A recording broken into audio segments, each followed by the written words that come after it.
La promoción de artistas que produjo la Revolución del 50, que ya venía interpelada por la radicalidad de acción y palabra de don Pedro Albizu Campos, a participar de las huelgas universitarias, continuaron sembrando semillas contundentes para la transformación social, al defender sus espacios de trabajo en la radio, la televisión y el teatro nacional. Se levantó desde esa efervescencia política el gremio de radio y prensa, representativo de actores y actrices, locutores, que organizó la huelga del WKQ Radio, para aquel entonces adquirida por las empresas Elmo. A raíz de esta huelga, que duró muchos meses, los artistas fundaron la Asociación Puertorriqueña de Artistas y Técnicos del Espectáculo, la APATE, que abarcaba la radio, el teatro y la recién inaugurada televisión puertorriqueña. Así iniciaron la construcción de mejores condiciones laborales por medio de convenios colectivos. Esta lucha social, con énfasis en la lucha cultural obrera,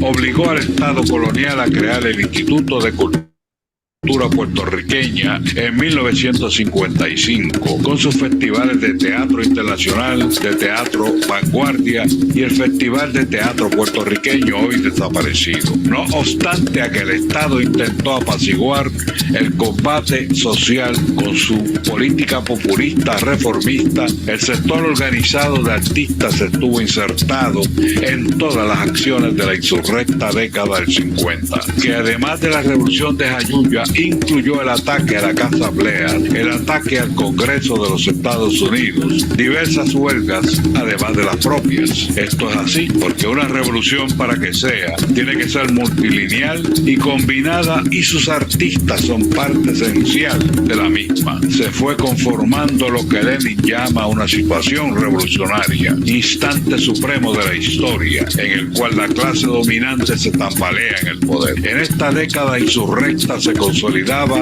la primera fase del Teatro Nacional en diálogo con el internacionalismo obrero, luchas de liberación nacional de otros países y sus vanguardias teatrales, en la cual resaltan las figuras de Emilio S. Belaval, Manuel Méndez Ballester, Marta Alomar, Piri Fernández, José Luis Chavito Marrero, Iris Martínez, Leopoldo Santiago Lavandero, Rafael Cruz Emery, María Judith Franco, Miriam Colón, Samuel Molina, Otto Bravo, Victoria Espinosa, entre otras y otros. Además, el Departamento de Drama y el Teatro Rodante de la Universidad de Puerto Rico, el Instituto de Cultura y el Ateneo Puertorriqueño. Con esta fuerza transformadora entramos a la década del 60.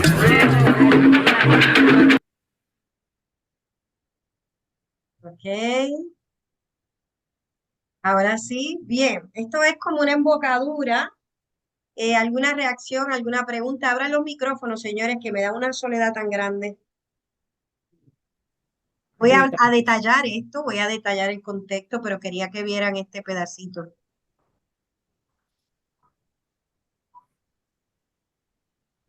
Ahora, pues, dentro de mis conocimientos de la historia de Puerto Rico, no tenía el detalle, no conocía que habían prohibido a Albizu entrar a la universidad.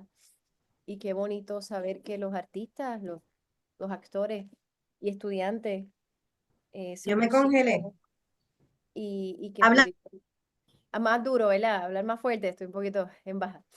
Sí. ¿Me escuchan ahora mejor? Pues sí que bien ver la clase artística, específicamente, ¿verdad? Los estudiantes de teatro y esos actores emergentes dando la cara y atreviéndose a enfrentarse, que eso es algo que sí es muy importante, ¿verdad? Que los artistas tengamos esa defensa de lo que es correcto política y socialmente. Me encantó. Ay, la maestra se fue. Parece que me congelé. Decías que no estabas al tanto de la expulsión de los artistas de la UPI. No, ¿Verdad? no sabía que esa, ¿verdad? Que ese rechazo al viso se hubiese dado en la universidad. Conozco otras instancias de todo lo que le hicieron al viso. No conocía eso, no conocía que esos actores y estudiantes de teatro se habían unido a esa huelga y eran parte del movimiento, ¿verdad? Eh, defendiendo a la figura de Albizu y al movimiento nacionalista. Eh, Sí, Es importante también porque así entramos a la década del 50. Yo voy a explicar ahora cuando lea la conferencia, pero el propósito del video, también por su ritmo, es derrotar aquella idea de que la única década convulsa es la de los 70. Hemos visto que la del 40 y la del 30 no fueron suavecitas, pero la del 50 fue una situación revolucionaria, muy difícil. ¿Alguna otra pregunta, reacción? Están en YouTube bajo Festival Rojo de Monólogos. Cada día tiene la apertura con este video. Y hay otro del otro año que habla de los 70 específicamente. Pregunta, Sandra, te vi que hiciste una cara como de, te chocó, no te lo creíste. Pusimos a Miriam Colón, nos quedamos cortos. ¿Cómo? No puedes hablar, te llegó, lo sé, lo sé. Vamos ahora a racionalizar un poco la experiencia para abordar otras cosas. Me pongo los espejuelos y sí, vamos por aquí. Década del 50, fue muy fuerte. Por eso su exclusión pues debe ser erradicada. La exclusión de todos esos eventos que forjaron nuestro teatro debe ser erradicado. Decimos, en 1950 el Partido Nacionalista Revolucionario objeta la ley pública llamada Ley 600, firmada por el presidente de Estados Unidos, Harry S. Truman. Si bien esta permitiría a los residentes de Puerto Rico votar a favor o en contra de una asamblea constituyente para redactar la Constitución de Puerto Rico, por otro lado, esta no atendería la relación de Puerto Rico con los Estados Unidos de Norteamérica. Se crearía un gobierno local que administraría la colonia, pero bajo las prerrogativas del gobierno federal, es decir, se daría la creación del Estado Libre Asociado de Puerto Rico, que lo vimos en 1952, el segundo año de esta década. Es por esta gota que colmó la copa en el sector independentista que la década del 50 inicia con la insurrección nacionalista, cuyo foco central fue el municipio de Jayuya. Esta fue una insurrección armada contra los Estados Unidos que atacó las estaciones de la policía e instalaciones del gobierno. Junto a las figuras claves del movimiento como Pedro Albizu Campos y Blanca Canales, estuvieron involucradas directamente figuras del quehacer cultural. Iris Martínez y la poeta y autora de radioteatro Julia de Burgos. Como sabemos, y si no lo sabemos lo comparto, Iris Martínez es una de nuestras primeras actrices, fundadora del Colegio de Actores y es primera actriz del municipio de Vieques. Ya Martínez había sido expulsada en 1948 de la UPR junto al actor Juan Ortiz Jiménez, que también es del mundo de las comunicaciones, por el rector Jaime Benítez, al pertenecer al grupo que izó la bandera de Puerto Rico en la torre del recinto en saludo al maestro Pedro Albizu Campos. Los estudiantes querían que Pedro hablara. Ese es el año, ¿verdad?, que se crea esta ley que voy a describir más adelante. En esta década del 50, el proyecto gubernamental de manos a la obra provocó seguir fomentando el bienestar de las empresas extranjeras que contratarían a las trabajadoras y los trabajadores puertorriqueños. Se desarrolla en su, ¿verdad? Mayoritariamente textiles y ropa. Estas manufactureras presentaban la característica de tener un alto nivel de producción con salarios muy bajos. Manos a la obra se enfrentó al problema de que las firmas de producción extranjera hacían un uso intensivo de la mano de obra, pero carecían de vínculos con el resto del país, lo cual abría la puerta a que liquidaran sus inversiones en caso de que se les quitara la exención contributiva, como finalmente ocurrió, ¿verdad? Otro proyecto de uso intensivo del capital humano fueron las petroquímicas que iniciaron como para 1956, en 1956. Se pretendía refinar el crudo de otros países apostando a que esto permitiría al país capturar por lo menos una porción del valor añadido en el proceso de producción y que generaría más empleos y más ingresos para el país. No ocurrió. Otro sector que se impulsó perteneciente al capital extranjero fueron los sectores de maquinaria y productos químicos, es decir, las farmacéuticas. Sin embargo, a la cabeza de todas las empresas promovidas por fomento industrial, ¿verdad? Que surgió en la década anterior, estaba el sector manufacturero y en el otro polo todavía la agricultura. No obstante, a que ésta se irá abandonando durante la década, de tal forma que al final solamente contábamos con un 10% de la misma. Pero ¿cómo se pudo financiar la industrialización impulsada por este proyecto? Nunca el capital doméstico fue suficiente. Se hizo necesario movilizar fondos del exterior. Se esperaba que este crecimiento económico llegaría a producir un excedente que pudiera pagar esa deuda adquirida, y no fue así. El grueso de los fondos para la inversión del capital extranjero ha seguido proviniendo de los Estados Unidos de Norteamérica hasta la actualidad y aumentando nuestra deuda. ¿Por qué? Porque recuérdese que el proyecto del populismo de Muñoz entendía que podíamos ser un país económicamente independiente o solvente sin la independencia. El camino demostró lo que se había pronosticado. Si no nacionalizas los recursos, sencillamente el capital extranjero no va a venir aquí en un intercambio como pasa con otros países o pasó en algún momento, sino que va a tomar todos los beneficios y se va a llevar la ganancia y va a tener a mucha gente empleada con sueldos muy bajos. Poco a poco, la propiedad del país fue cayendo en manos externas, puesto que las compañías extranjeras también empezaron a dominar el cuerpo financiero, también la finanza. Los nuestros estaban dando cara con varias figuras, pero a la larga tenían que contar con el renglón financiero externo. Eh, no solamente se fueron cuando se les quitaron la exención contributiva, sino que el acuerdo no garantizaba que cuando la tecnología cambia, este personal fuera readiestrado, no fue expulsado, tirado en la calle. Este aumento progresivo en la propiedad externa durante la década del 50 corrió de la mano de una política del Estado benefactor que comenzó a crear una falsa imagen de desarrollo cultural dentro del estatus colonial y va a impactar el quehacer teatral. Hay un detalle que quiero explicar. Cuando usted no es dueño del país, hay cierto crecimiento económico por ciertos momentos y en algunos temas. Los cuentapropistas en algún momento van a estar apoyando esta situación, pero tan pronto cambia la tecnología o tan pronto esa idea que usted desarrolla se convierte en una marca que abre muchas sucursales, usted se va a pique, cierra su negocio, ¿no?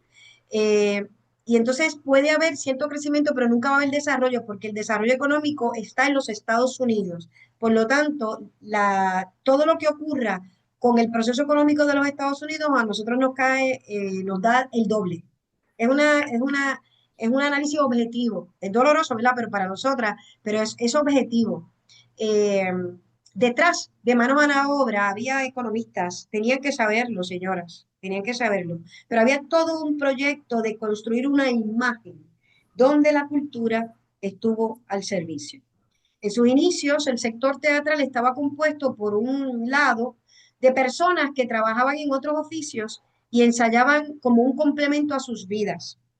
Y por otro, fue creciendo un gremio de artistas que trabajaban tanto en radio, televisión, espectáculos en vivo, eran cantantes y también eran actores de teatro, que participaban a la vez en las tres disciplinas. Según testimonios de actores extranjeros que vivieron algún tiempo en Puerto Rico y a quienes yo he entrevistado, esto no era la norma en otros países. En otros países se da que está la escena de teatro, tiene su gente, los de cine, los de televisión. Y no se saludan, hay tiempos en que no se saludan, y son diferentes gremios con sus diferentes sindicatos. Eh, También eso ha ido evolucionando, ¿verdad? Pero esa base se dio en otros países, aquí no. Aquí se mezclaban los actores. La estabilidad económica de este grupo de este que trabajaba en los tres espacios, dependía de propietarios de emisoras y canales que no podían luchar contra el capital extranjero, provocando las primeras huelgas y de un teatro subvencionado por la institución cuyos patronos generaron deudas. Y eso lo voy a explicar cuando hablemos del instituto. En algún momento la televisión absorbió a estos artistas y la radio. Tan pronto prosigue el ciclo de la economía imperialista, esos patronos fueron desapareciendo y fueron vendiendo a manos extranjeras. Esto no hay que buscar un libro de economía porque lo sabemos al mirar un poquito más allá, ver nuestras emisoras, ver nuestras televisoras, y lo que quedó fue un teatro totalmente subvencionado que, que es mucho más frágil que todas las escenas independientes del mundo, porque no es independiente. Ha tratado, pero no puede porque no genera base material. Bien, esta es la década en que surgiría el Instituto de Cultura Puertorriqueña, ¿verdad? En el 1955, cabeza de la política cultural de la dependencia. Esta década también propulsó nuevas olas de emigraciones puertorriqueñas, provocando la redefinición del concepto teatro puertorriqueño. Es importante que nosotros por lo menos lo pensemos profundamente. El material es amplio, pero esta década, o sea, ya teníamos las primeras emigraciones, pero aquí la carreta se estrenó en los Estados Unidos. Es importante poner eso en juego.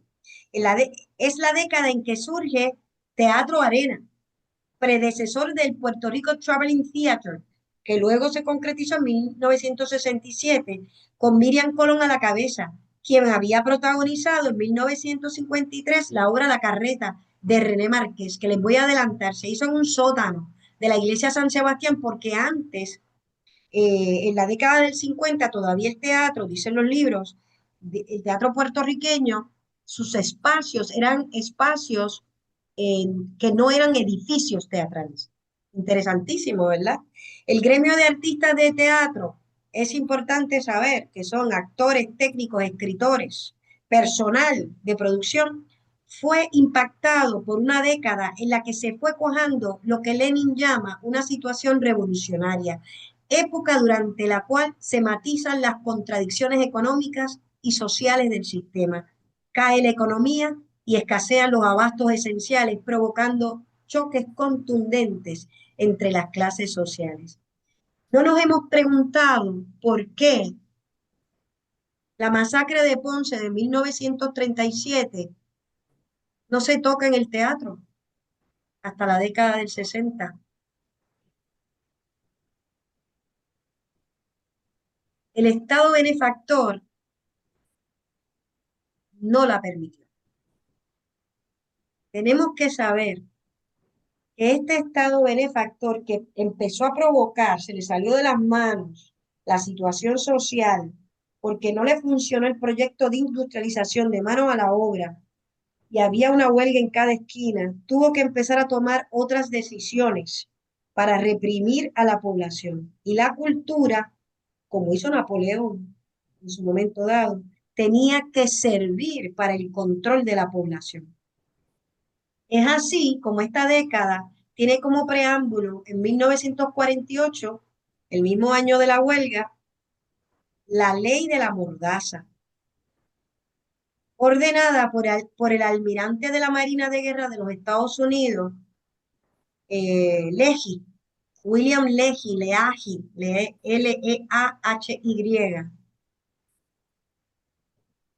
adoptada, asumida y promulgada por el primer gobernador puertorriqueño Jesús T. Piñero e impulsada por el gobernador Luis Muñoz Marín. Hasta ahora se construye una narración culpando a Luis Muñoz Marín, de todas maneras no se escapa, pero es la Marina de los Estados Unidos, en su evaluación del momento, por alguien que había sido gobernador de Puerto Rico y que había tenido a su cargo eh, la Segunda Guerra Mundial de parte de Estados Unidos, ¿verdad?, hacia lo que ellos llaman el enemigo. Con esta ley se prohibía, so amenaza de cárcel, el uso de la bandera puertorriqueña y se prohibían las conversaciones independentistas y la movilización independentista. Como parte de la urgencia por controlar a la población puertorriqueña, se creó el primer bastión de la Operación Serenidad, que tendría su cenit en la década del 50. El primer bastión, de lo que voy a explicar, la Operación Serenidad, surge en 1949. Bajo la gobernación de Luis Muñoz Marín se creó la División de Educación para la Comunidad, la DIVETCO. Y felicitamos ese cine y felicitamos esas artes gráficas y la gente que trajeron del extranjero, ¿verdad? Eh, y son espacios de trabajo. Y estaban todos nuestros dramaturgos ahí trabajando como guionistas, dirigiendo películas, trabajando como actores. Pero esto es para controlar a la población. Y si la población no había despertado en su conciencia hacia la lucha social contra el Estado Libre Asociado, estaban ya dominándolos el pensamiento del campesinado puertorriqueño a favor del PAN, Tierra y Libertad, encabezado por Luis Muñoz Marín. El objetivo de la DIVETCO era reeducar a las poblaciones rurales puertorriqueñas con una carga ideológica, como dije, que permitiera integrarlas en el plan económico que trajo consigo la fundación del Estado Libre Asociado de 1952 bajo la mencionada Ley 600. Esta operación Serenidad fue importante para seguir los acuerdos que se habían hecho con varios sectores que conformaban el poder económico y político de las décadas del 40 y 50, no solamente con la presidencia de los Estados Unidos y su proyecto colonizador, sino que también a través de la presidencia se hizo un acuerdo con la familia de Lucky Luciano y Meyer Lansky, que era la nueva familia del crimen organizado, la cual buscaba extender su control sobre la economía privada en su país y el Caribe con la protección del Estado. Esta es la familia de la mafia que empezó a apoyar la presidencia de Roosevelt y que estaba también con la presidencia de Harry S. Truman, que vino después. Y la tercera pata de este poder político-económico es los sindicatos de los Estados Unidos, que son sindicatos economicistas, es decir, sacaron al sindicalismo de las huelgas y empezaron lo que se conoce como la paz sindical. Solamente se negocian condiciones económicas, pero no se va a combatir la pobreza ni a erradicar el capitalismo. Ese es el origen, ¿verdad?, de los sindicatos. Una cronología social y teatral que muestra cuán convulsa fue la década del 50 podría incluir los siguientes sucesos. 1950, la revolución de Jayuya y el ataque a la Casa Bléar, donde estaba Truman por parte del Partido Nacionalista Puertorriqueño, Movimiento Libertador. Ese es el año que surge el Gremio de Prensa y Radio de Puerto Rico, fundado y dirigido por el periodista Ismael Delgado González, que realizó la primera huelga a WKQ Radio, que para ese momento ya era de Ángel Ramos. Ángel Ramos en ese momento ya también era el dueño del Mundo, que era un gran periódico, su emisora era una gran emisora, y caminaba de la mano del gobierno. Tuvieron muchos intercambios. Para él poder tener el primado, pidió la ayuda de la gobernación Muñoz Marín, sobre todo cuando abre más adelante el Canal 2 y poderle ganar al Canal 4. Bien interesante esa historia, yo saqué un artículo basado en otros artículos. A la par surgió la Asociación de Artistas que presidió Bobby Capó, y cuando Bobby Capó renuncia, llega a la presidencia alguien muy importante en la pintura y en el sector gremial, que es Antonio Torres Martino, entró de presidente y esa directiva extendió el trabajo de ese gremio original a la Asociación Puertorriqueña de Artistas y Técnicos del Espectáculo, y ahora en adelante la APATE. Fue la mejor etapa de la organización de los artistas en Puerto Rico, para ampliar su matrícula a fin de incluir a todos los trabajadores de la industria del espectáculo. Es decir, la PATE asumía los trabajadores de la radio, de la televisión, del cine, del teatro, de los clubes nocturnos y de los circos. Eso en el 50. En el 51, en la huelga Ángel Ramos. Como les dije, ya Ramos era dueño de WKQ y del periódico El Mundo. O sea, en el 50 se funda el gremio de Ismael Delgado y en el 51 le hacen la huelga. Es que Ramos estaba empezando a hacer unos acuerdos con los anunciantes y el comercio que iba en detrimento de las condiciones de los trabajadores, de los artistas. En el 52, bajo la ley 600, se funda el Estado Libre Asociado y tenemos el primer gobernador de Puerto Rico, que es un poeta, Luis Muñoz Marín. 1953 se estrena La Carreta de René Márquez en Nueva York, en el sótano de la iglesia San Sebastián, que era el tipo de espacio escénico que la comunidad teatral boricua de New York utilizaba hasta ese momento. No pudo estrenar en Puerto Rico, eso vino a ocurrir después.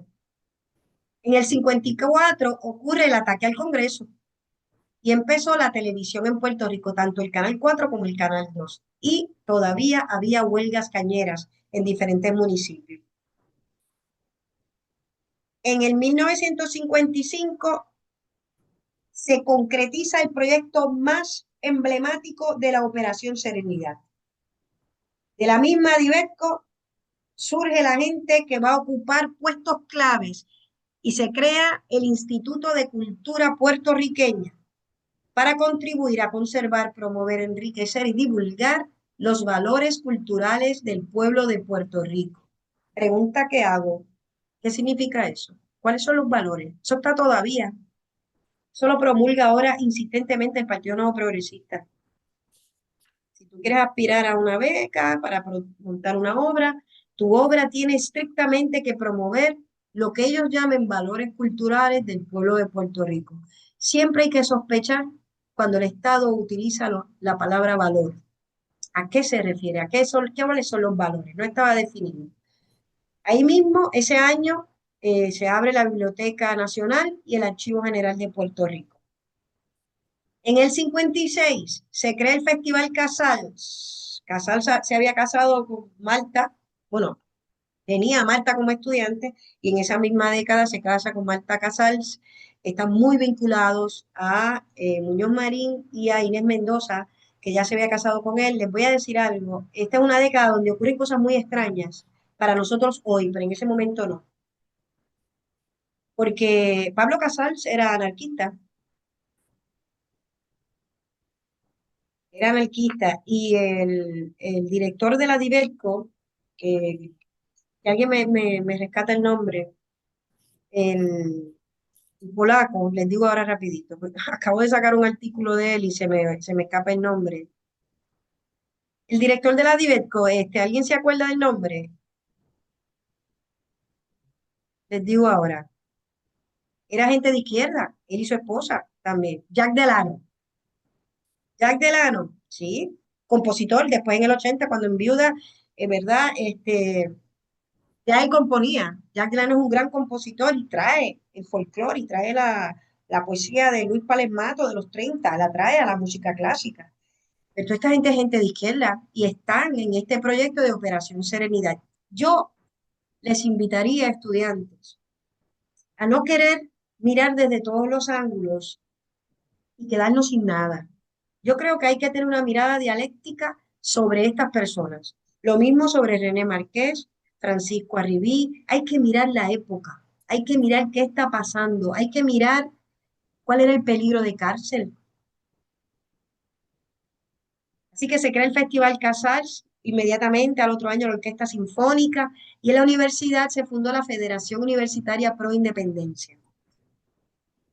En el 58 es que se crea entonces, bajo la batuta de Arribí, Francisco Arribí, el Festival de Teatro Puertorriqueño y las emisoras del pueblo de Puerto Rico de WIPR, que son una evolución de la Escuela de la Comunidad de la Radio, de la Escuela del Aire de la Radio, perdónenme. Había terminó más o menos para esa fecha y evoluciona hacia las emisoras del pueblo de Puerto Rico con la intención de fortalecer, por lo menos el primer año, caminaban de la mano del Departamento de Instrucción y pasó a estar dirigiendo ahí la programación Leopoldo Santiago Lavandero y él se oponía, ¿sabes? Se opuso a que un un programa de televisión sustituyera una clase porque no eran medios iguales, no era cierto, pero esa era la intención original. ¿Y quienes estaban ahí como figuras claves? También Francisco Arribí. De hecho, a Francisco Arribí lo mandaron a investigar hasta Europa y Estados Unidos, las emisoras educativas, y él trajo todo un proyecto. Son personas que estaban trabajando en el gobierno de Lela y hay que tener una mirada dialéctica. Antes, ¿verdad?, de retirarles de un manoplazo. Esto es una década muy convulsa, como para uno querer entrar en complacencia de ciertos ángulos actuales. Hay que mirarlo en su contexto y cuál es la comunidad que está produciendo también y apoyando a esa gente. En 1959 ocurrió algo que este proyecto del gobierno de los Estados Unidos, el sindicalismo estadounidense economicista, la FLCIO, y la familia de Lucky Luciano no esperaban, se les salió de las manos. ¿Cuál es ese? La Revolución Cubana. La Revolución Cubana sacó al último gobernante que había puesto la presidencia de los Estados Unidos, Batista, y entonces entra en un proceso de nacionalizar el país hasta que poco a poco van entrando al socialismo. Pero en un principio fue, eh, de- fue un movimiento que no fue socialista, sino de nacionalización, de sacar a lo que ellos llamaban el invasor en esos momentos. Y en la universidad, y fuera de la universidad, se gradúa un grupo de gente, algunos de ellos habían sido expulsados, y ese año fundan el movimiento pro independencia, que evolucionará en los 70 al Partido Nacionalista. Entonces, es importante diferenciar el contexto político de la comunidad, el Sitsim Leven, que produce los textos que vamos a ver. Pero este es el contexto de esa comunidad. Así que una de las preguntas que usted puede hacer es ¿por qué no se trabaja el tema de la revolución, por ejemplo, de Jayuya, el tema de la independencia, el tema de la masacre de Ponce, la masacre de Río Piedra de los muchachos, 2 años después, en el 37? El ajusticiamiento al criminal del coronel Rix, que fue quien mandó a matar a los muchachos nacionalistas. De esos temas no se podían tocar. Está la ley de la mordaza y el proyecto de la Serenidad, ¿verdad?, que estaban funcionando, Operación Serenidad, para que el país estuviera tranquilo y pudiera desarrollarse toda esta relación neocolonial, palabra que detesto, pero de colonia con los Estados Unidos. ¿Alguna pregunta sobre esto? Porque entonces voy a entrar al teatro directamente.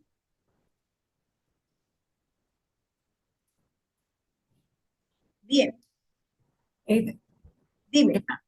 Es que estaba pensando lo que preguntaste de por qué no se trabaja esta gente. Eh, yo creo que como la época era tan difícil, eh, es muy probable que muchos de ellos hayan aceptado trabajar con el proyecto porque veían que podía ser beneficioso en algunos aspectos. O sea, Yo creo que sí, yo yo creo que creo hay que que sí. utilizarlo en términos de que estaban traicionando, no.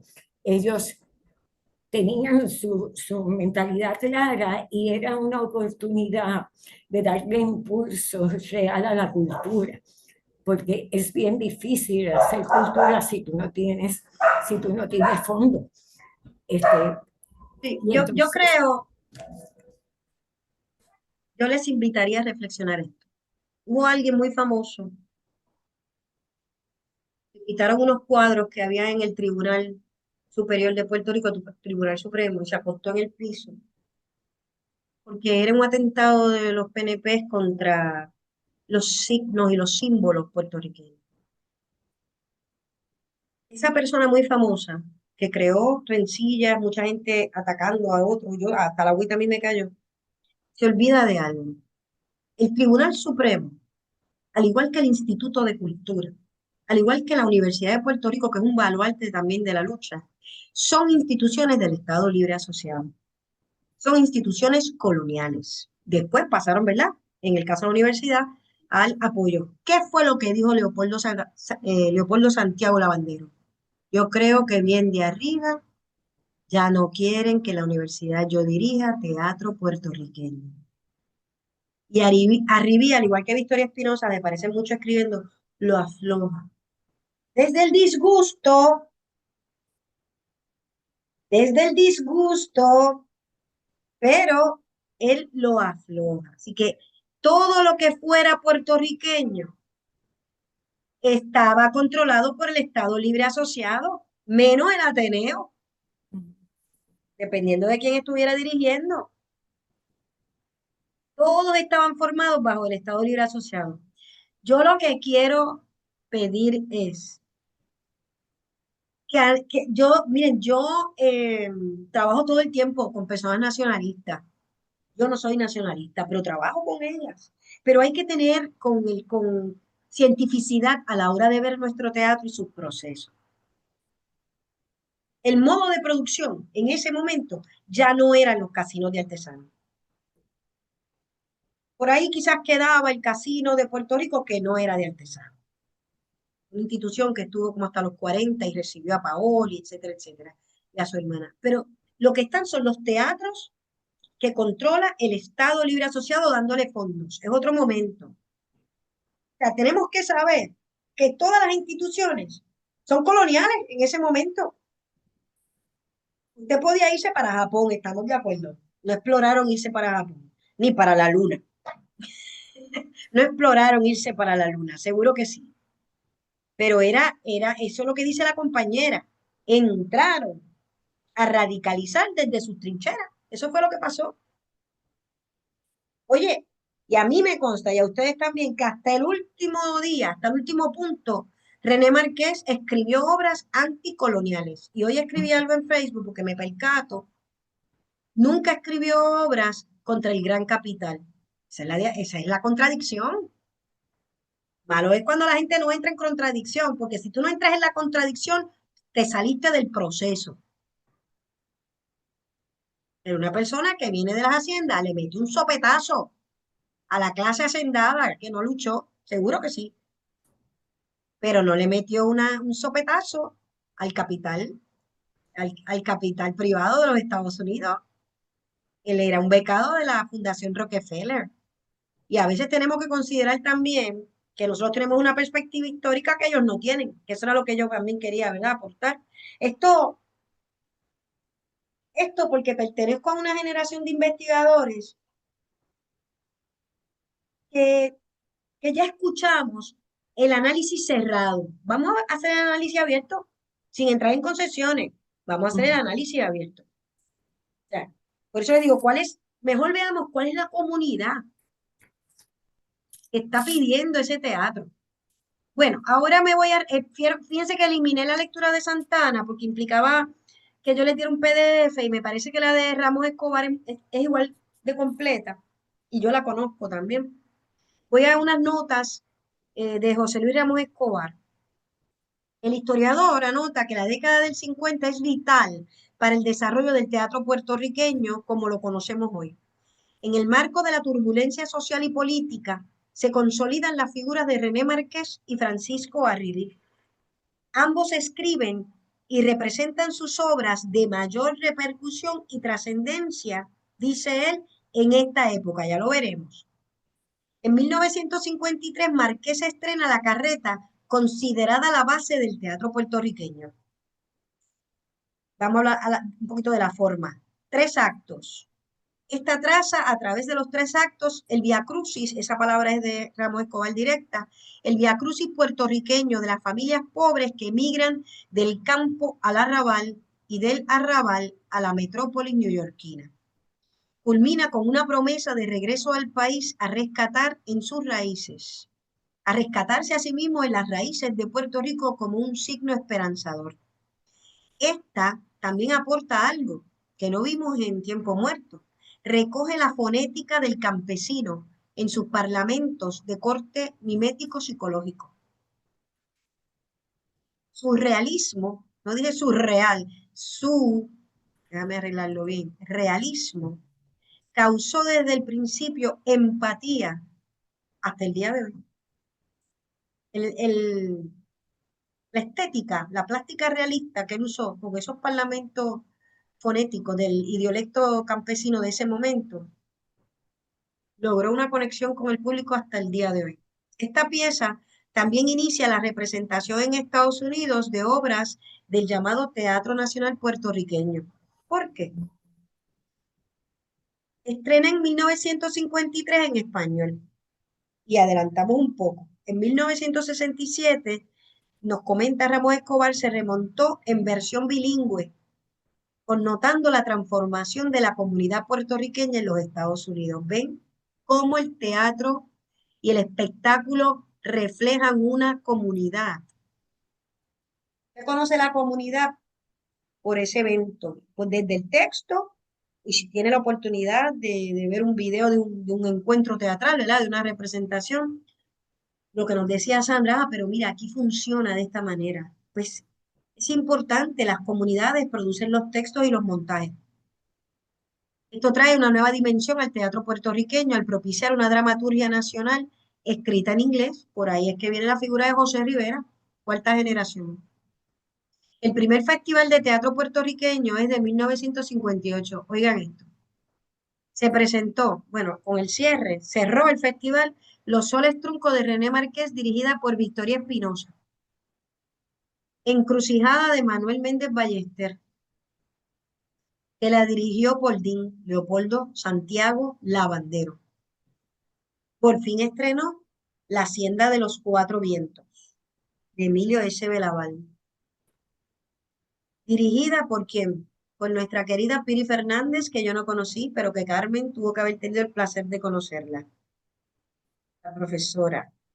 De Gigantes, de Francisco Arribí, dirigida por la que fue luego la directora del Departamento de Drama por muchos años, Nilda González. Tuvo el cartel de Lorenzo Mar. Fíjese que todos, perdón, la mayoría, Nilda y Victoria eran más jóvenes, ya no. Todos estaban vinculados a la Escuela del Aire y todos a la Divetco. Eso era lo que quería que vieran. Se lo iba a hacer a manera de pregunta, pero se los dije. Están vinculados a cómo se va desenvolviendo el proyecto de Operación Serenidad. En esta década del 58, Márquez, vamos a hablar de René, estrenó también Los Soles Truncos, montaje que cerró el primer festival de teatro puertorriqueño. Fue dirigida por Victoria Espinosa con un éxito extraordinario y rotundo. Consagró a Márquez como el dramaturgo más sobresaliente de su promoción. De hecho, en 1959, Los Soles Truncos formó parte de las actividades culturales de los Juegos Panamericanos en Chicago, montándose la versión de Espinosa, junto con una versión en inglés de un autor de esa ciudad que Ramos Escobar no menciona. La acogida del montaje puertorriqueño rebasó todas las expectativas.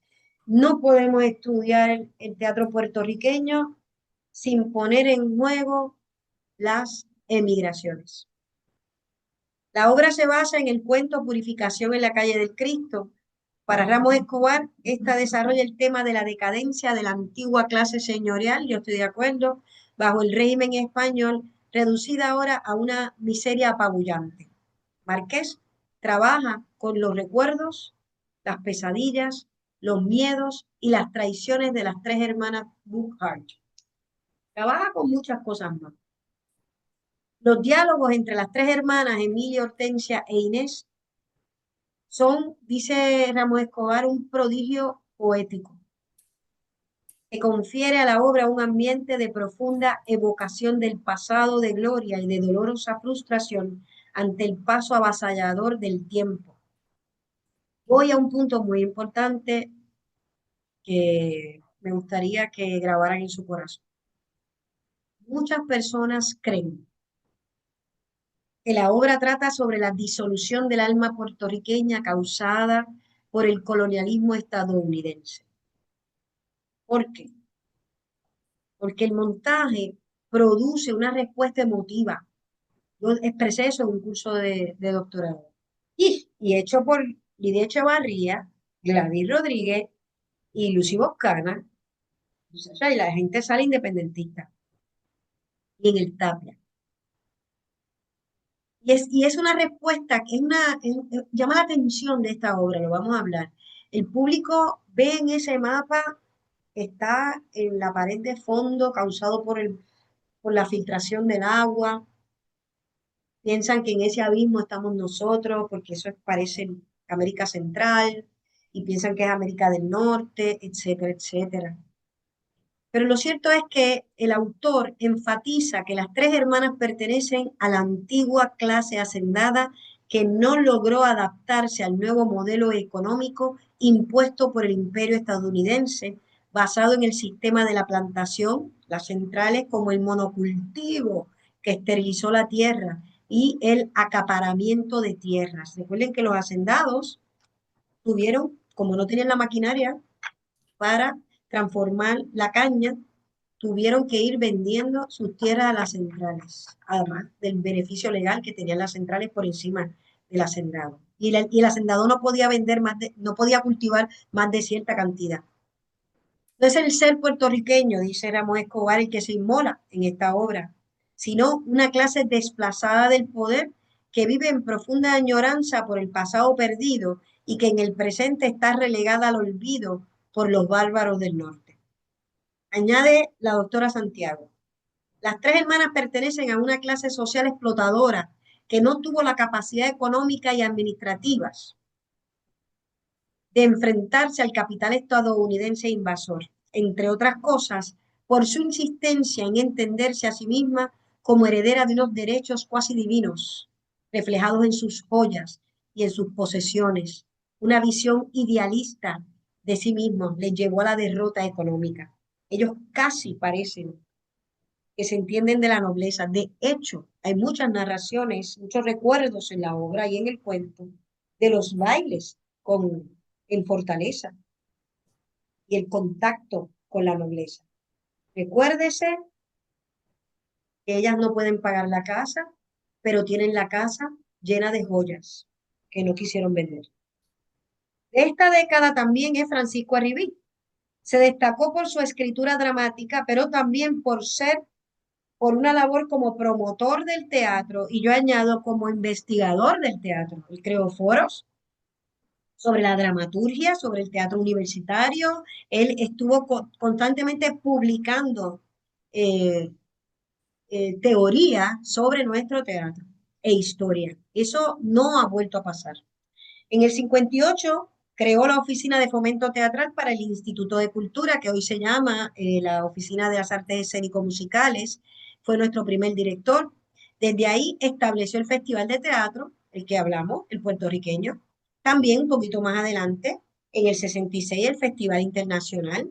E indirectamente también se le reconoce el intento del Festival de Teatro de Vanguardia del 67, que bueno, ya no está, solamente existe el del Ateneo si es que vuelve a revivir. En la década del 50, Rivia escribe y estrena varias piezas. Tiene una estructura muy interesante en una, Bolero y Plena, que es una suite, que son dos obras que se complementan y a la vez son totalmente distintas. Y estas dos obras, que una es del 56, se llama El Murciélago, y la otra, Medusas en la Bahía, también del mismo año, 56. Su pieza más emblemática, Ave Gigante, es de 1958. La pudo haber empezado a escribir antes, pero tuvo su estreno en el festival de ese año. Y también en el 59 él revisita una obra bien importante, que es Sirena. Sigue con el tema de la locura a la que nos lleva el racismo. Sirena es sobre una mujer que se hace una operación para aclararse la piel. Tiene que conseguir una mujer que sea más o menos así trigueña, como yo, y la pone más oscura en el primer acto, porque en medio de los dos actos ella se opera. Bien interesante. Ahí hay un poco de ciencia ficción. Bueno, hay mucha ciencia ficción, aunque ya después, pues hay gente que se ha aclarado la piel, pero en su momento, ¿verdad? De Gigantes es una obra de gran fuerza dramática que presenta tres generaciones de mujeres puertorriqueñas, la abuela, mamá Toña, la madre, mulata y la nieta mestiza. La abuela es negra, la hija es mulata y la nieta mestiza son las categorías que utiliza Ramos Escobar. De sus conflictos con los hombres blancos producidos por el racismo imperante y los códigos sociales arcaicos surge la trama. Y yo secundo lo que dice Ramos Escobar. Esta visión de mujeres negras marginadas y rechazadas va expresándose mediante elementos musicales, creando un rico trasfondo sonoro para la acción. La aceptación final de su raza negra y el que yo diría su etnia negra, porque hay una sola raza, la humana, y el rechazo a los prejuicios dominantes hacen de esta obra un profundo reclamo de igualdad racial sin precedentes en el teatro puertorriqueño.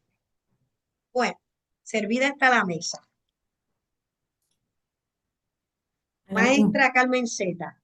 Nada, para aclarar que el elenco de los Soles Truncos en el 58 eran Marilyn Williamson, Mirna Casas y Gilda Galán.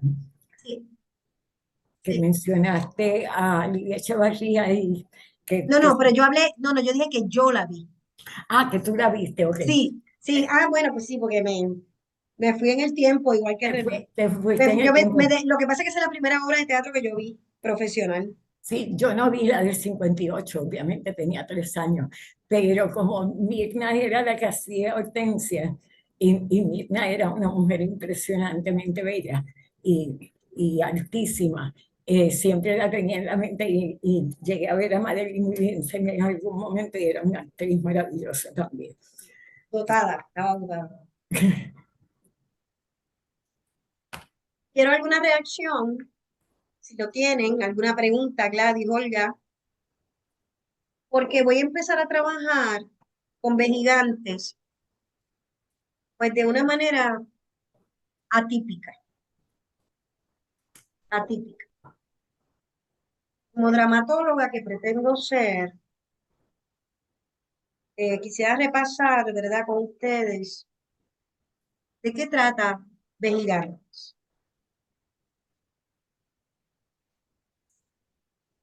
Recuerde que usted tiene que disimular conmigo que la leyó. No me venga a decir que no la leyó, porque a mí su verdad no me interesa su ficción.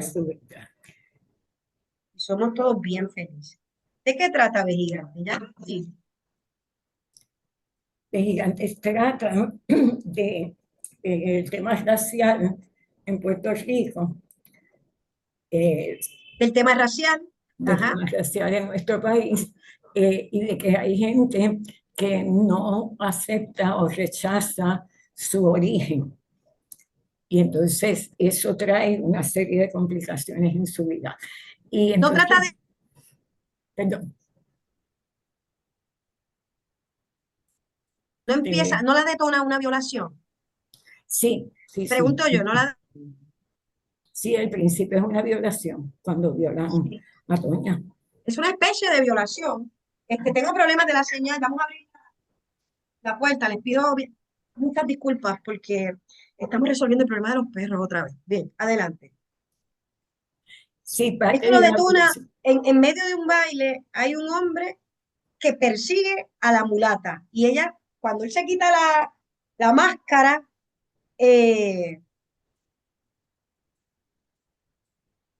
vale, Gladys, te paso la grabación. Entonces, ella se quita la máscara, muchas bendiciones para ella. Sí, Eso es más importante. Se da cuenta que es este español que está hendido. Se la lleva para detrás del palmar y la obliga a tener sexo. Mira qué genial. Todas somos hijas de mujeres violadas. Todas, por lo menos todas aquí presentes. Todas. Ese es Francisco Arribí. Entonces yo le digo, no descartemos. Entonces, bien interesante, porque ese es el primer acto. El primer acto de esta obra es un baile. Y hay 2 registros. Quiero compartirles eso. Emoción y todo. Es bueno que estoy con este grupo. A ver, María, porque dar estas clases con gente que no le importa. Dice, la técnica del espectáculo de esta obra, en su primer acto, tiene 2 registros. Él logra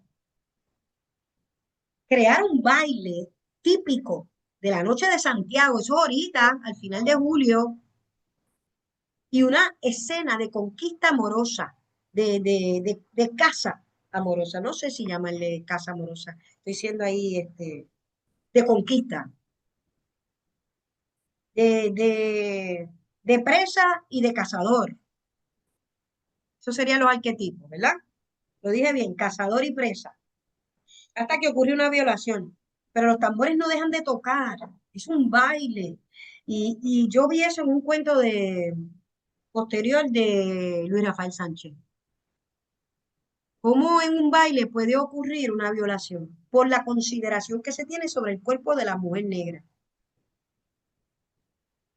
Cuando se toma exceso de alcohol, se entiende que ese cuerpo es violable. No trabaja Francisco Arribí, un hombre blanco que está ahí trabajando en el ICP.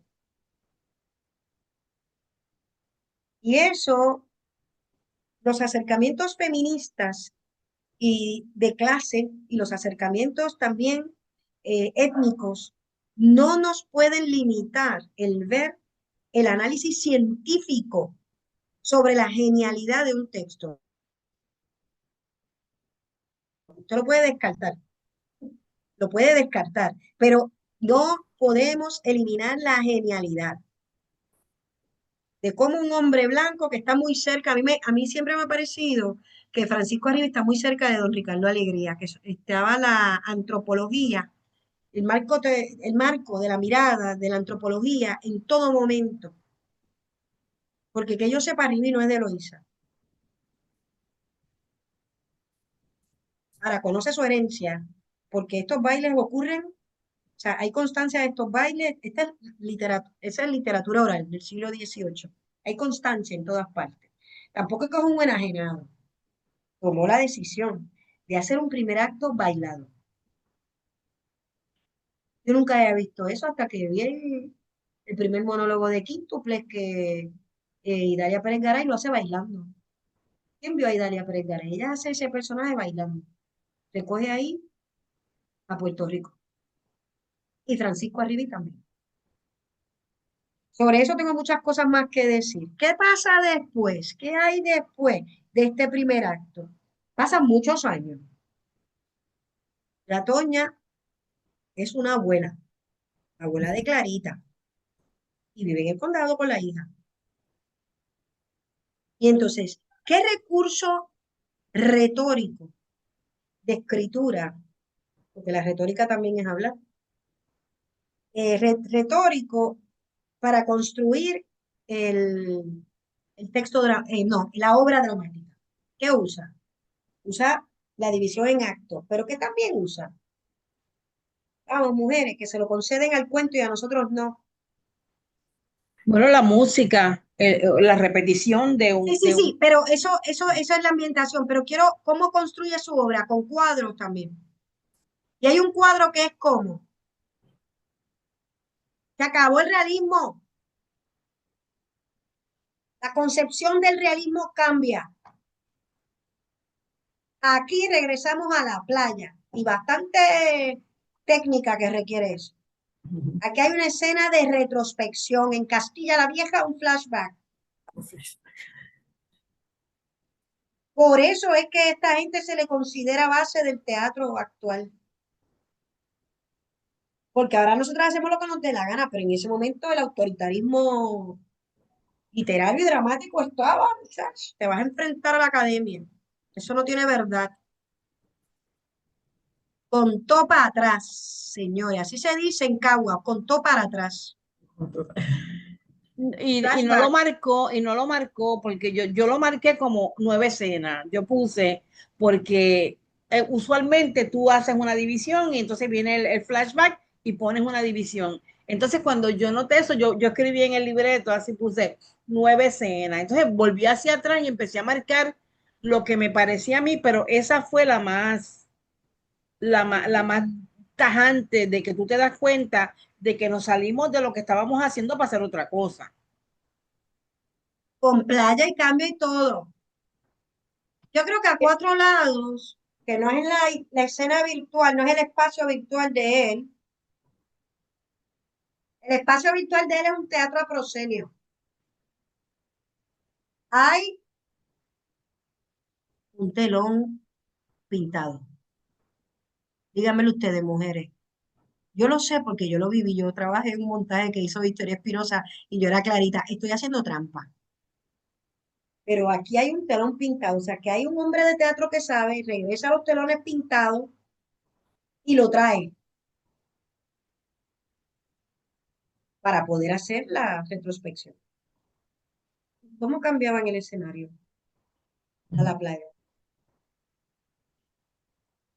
¿Qué indicación él da?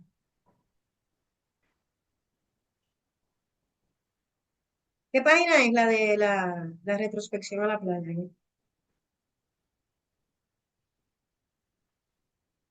¿Qué página es, Sandra?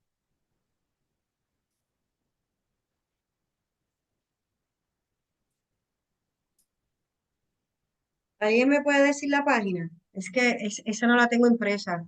Soy medio lentita. Si es que la estoy buscando porque tenía arriba los soles truncos, esa no la tenía arriba. Déjame ver. Los electros con la ¿Ahora cortamos. qué? Ahora aquí. Déjame ver. Eh,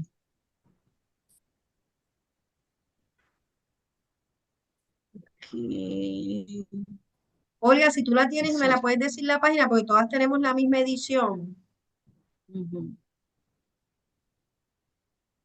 Vamos a ver esa indicación. Primero, Sí. está Clarita escuchando, empieza la música otra vez. Mira, mira, vamos a leer eso. Voy al bar. Si Bill llega, mientras tanto, dile que preparo los cócteles. Estoy en la página, pedí la página y no la compartí, en la 64. Sea, yo la hice con Marta, era Lidia Echavarría. Espero que los recibas amablemente. Clarita, volviendo la cabeza, tranquilízate, he resuelto el rompecabezas, ahora puedo recibirle. Dice, Marta la mira un instante, desaparece por el claro de la izquierda, Clarita se dirige lentamente al claro del fondo y contempla la noche de luna a través de la reja. Es a través de la luna, señores, que vamos a la playa. Mira qué genial. Hay que ser puertorriqueño para eso. Es a través. Luego mira hacia el cuarto de... Ahora vamos a través de la música y pone a funcionar el tocadisco. Las paredes de la sala se convierten lentamente en un esquema translúcido, a través del cual, desaparecida la reja, surge la visión magnífica de la playa de Luquillo, columnata de palmas de la derecha hacia el fondo. Señores,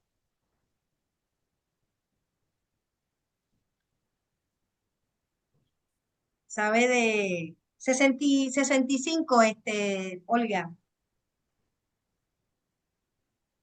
Señores, desde el principio, las paredes son translúcidas, son gasas, según la indicación de él, ¿verdad?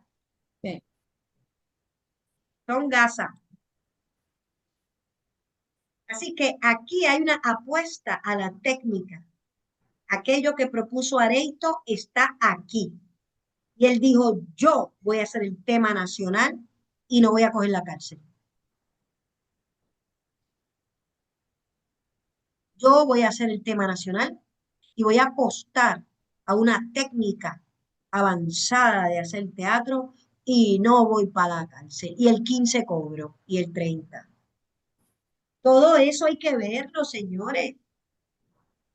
Esos son valores. Ahora sí voy a usar la palabra valor. Eso, eso tiene quilates. Díganme ustedes si ahí él no está burlando la censura. La autoría, por lo menos la autoría. También Francisco Arribí. Con el comentario que hace de Leopoldo Santiago, me parece que es un tipo bien inteligente. Ahí está burlando la censura, haciendo un espectáculo al detalle.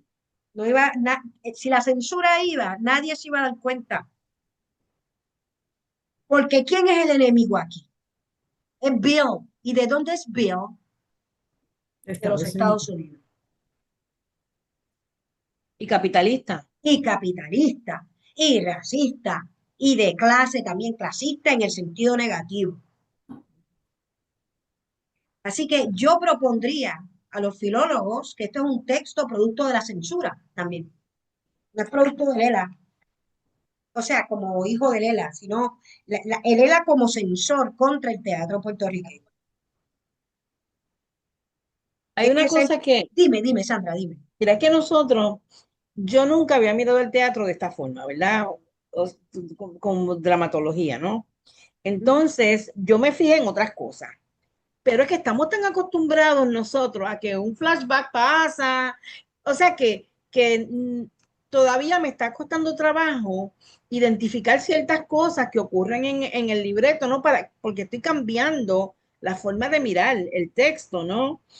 Y, y yo sí sé que puse 9 escenas, pero no me di cuenta porque no me transporté al momento para entender lo innovador de esa técnica, ¿no? Sí, pero Entonces, recuerda que yo soy profesora de literatura puertorriqueña y tengo más tiempo para respirar que tú, que estás terminando el doctorado y que vas a ser una gran profesora. Entonces, yo conozco, porque lo tengo que enseñar, el artículo que escribe René Marqués sobre la cuentística, la nueva cuentística a partir del 45 hasta el 58. Y habla que ellos innovaron con el flashback, también con el fluir de conciencia. Entonces, por eso es que estos tipos yo los defiendo, yo no los descarto. A lo mejor en esa época, a lo mejor yo no me hubiera llevado bien con ellos, pero yo hay un montón de gente que los puedan mirar y no me llevo bien con ellos. No se trata de eso, que los estudios hasta ahora han sido bien subjetivos. Yo quiero que caminemos hacia esa objetividad. Entonces, ese conocimiento me permite resaltar, aparte de que en el bachillerato no lo enseñan, Sandra, que ellos son innovadores porque ellos tuvieron la oportunidad, René y Francisco Arribí, de estudiar dramaturgia como tal. Claro, Méndez Ballester estudió también en otro momento, acuérdense, con el programa aquel que la Prera abrió en la Universidad de Puerto Rico. Entonces, Harrison era que se llama el profesor, si no me equivoco. Pero ahora vamos a ir más allá. Sandra, Olga, Carmen, vamos a hablar un poco de un ejercicio que van a hacer este fin de semana con el elemento personaje, la categoría personaje. Porque la dramatología la vamos a ir conociendo ahora con las tareas que les voy a dar. Y quiero empezar con los personajes porque este primer acto es genial para eso y les va a permitir entender otras cosas de los soles truncos y unas cosas del segundo y tercer acto de esta obra. La categoría personaje, habíamos dicho hasta ahora, compañeras, que a diferencia del cuento, de la narración y de algunos poemas, ¿verdad? Implica la persona. Ya saben por dónde voy.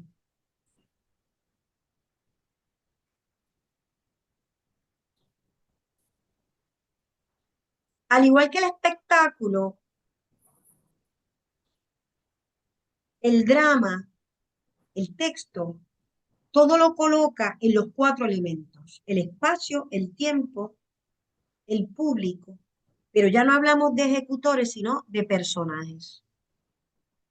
Cuando hablamos del texto, pero sabemos que esa categoría personaje es personaje. Cuando yo hablo del espectáculo, yo hablo de artistas, de ejecutantes, hablo de actores, pero cuando yo hablo de la obra dramática que contiene un espectáculo, estoy hablando que esta está puesta sobre una ficción. Por lo tanto, cuando yo hablo de personaje, hablo de persona, y cuando hablo de persona, tengo que decir personaje. Porque esto no es un ensayo, es un género literario, quiero decir. Esto es una obra de teatro. Así que hay que hacer la salvedad. Para ustedes es básico, pero no para todo el mundo. Así que el personaje es creado pensando en su diálogo con el tiempo y con el espacio. Y por supuesto con unas convenciones que el público pueda entender. tanto el público virtual como el público real.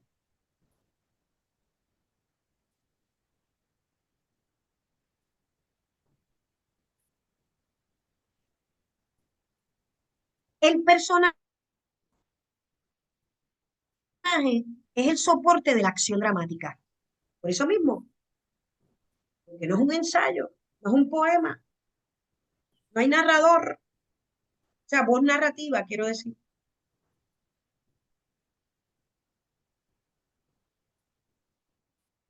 Nos resulta difícil saber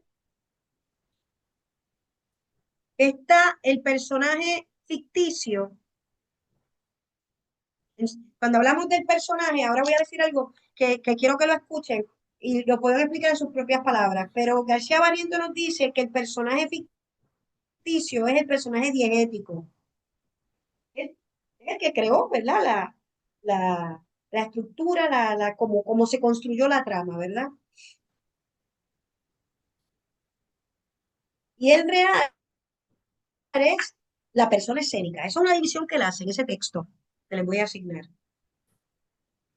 Cuando usted se pone bien técnico, dice, bueno, es que la categoría personaje en el teatro tiene el personaje diegético, puede ser personaje ficticio. Está atado a la persona escénica. Yo creo que Olga se cayó. No quiero que se caiga no quiero que se caiga por nada.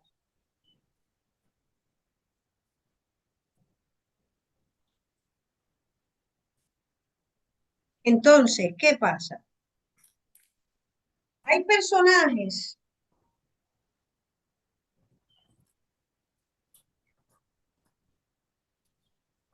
que son ausentes y hay personajes que son latentes. Ese es el único ejercicio que quiero que hagamos. Vamos a trabajar con caracterización, pero quiero que trabajemos con la idea del personaje ausente y el personaje latente.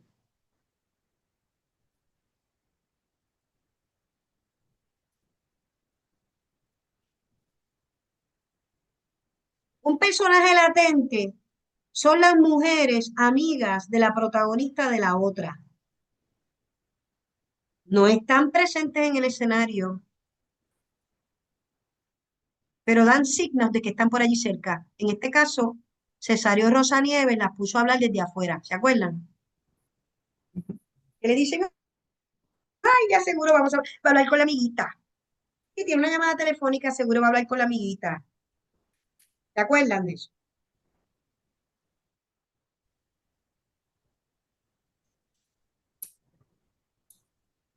Entonces, El pregonero sería un personaje ese es el latente. personaje latente. Gracias. El pregonero es un personaje latente. ¿Cuál es un personaje bien importante, ya que vamos a los soles truncos, que es ausente? Bueno, hay un montón en los soles truncos. El novio, el alférez. El alférez, el papá Búcar, sobre todo papá Búcar, que tiene el mejor monólogo de la historia. La mamá, la nana. La mamá, la Lara. Los acreedores son latentes, porque hay uno que tocan a la puerta y qué sé yo.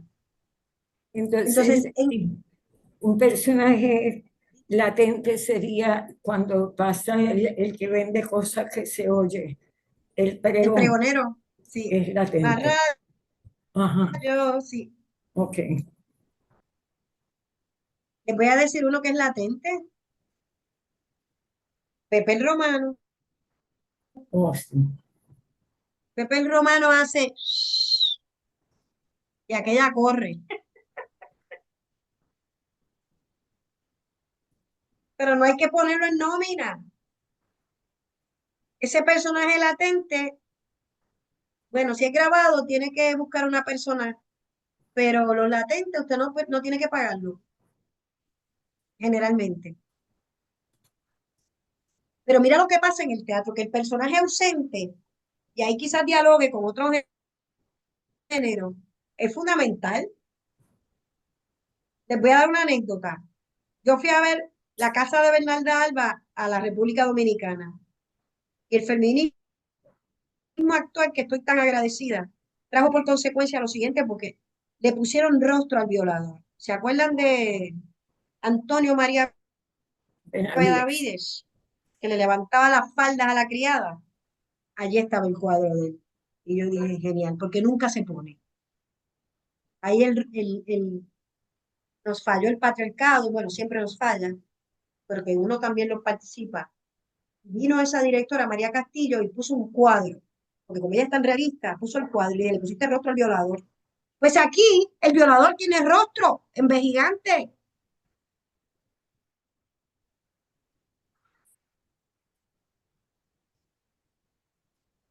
Y mira cómo le hace falta a la plástica que propone el autor o la autoría, que siempre usted puede citar a Rivi directamente, pero usted lo lee y está ahí. Ese apartamento del condado es con todos los detalles, no es subjetivo. Lo único ahí que hay que hacer un efecto es lo de la luna, pero ahí está todo el apartamento. ¿Se acuerdan cuando era una chica de condado? Clarita es una chica de condado. Entonces, que ahora se dice de Guaynabo. Cambiaron la Ay, región. perdóname, me confundí. El latente, Te apagaste el micrófono, mi amor. Apagaste, préndelo.